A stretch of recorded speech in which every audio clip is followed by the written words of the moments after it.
İstanbul'da sizin de qeyd etdiyiniz kimi Avrasiya İqtisadi Zirvə toplantısı öz işinə başladı. Bu ilki toplantı sayca 28-cidir. Türkiyənin ən nüfuzlu qeyri-hökumət təşkilatlarından olan Mərmərə Qrupu Vəqfi tərəfindən ənənəvi olaraq təşkil edilir və elə ənənəyə sadiq qalınaraq Azərbaycan Prezidenti cənab İlham Əliyevin tədbir iştirakçılarına ünvanlanmış məktubunun oxunması ilə başladı.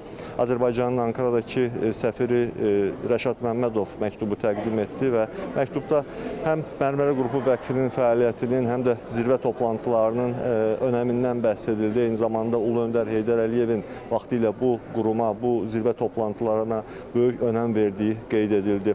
Tədbirdə Türkiyə Prezidenti Rəcəb Tayyip Ərdoğanın da tədbir iştirakçılarına ünvanlanmış məktubu oxundu.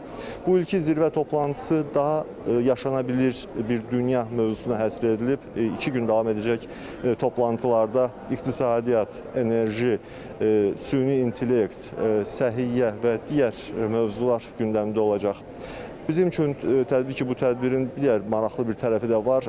Bu il Mərmərə Qrupu Vəqfinin yaranılmasının 40-cı il dönümü tamam olur və bu münasibətlə Vəqf bir neçə nüfuzlu mükafat təsis edib, dünyada tanınmış liderlərin, ictimai xadimlərin, siyasət xadimlərinin adını daşıyan mükafatlar təsis edilib. Bunlardan biri də Ulu Öndər Heydər Əliyevin adını daşıyan Heydər Əliyev adına Türk Dünyası mükafatıdır. Həmin mükafat sabah təqdim ediləcək və bu mükafatın ilk laureatı da Nobel mükafatı laureatçısı Əziz Sancar olacaq. Biz həm zirvə toplantısının gedişatı, həm də bəhs etdiyim tədbirlə bağlı ictimaiyyətimizi məlumatlandırmağa davam edəcəyik. Söz sizdədir.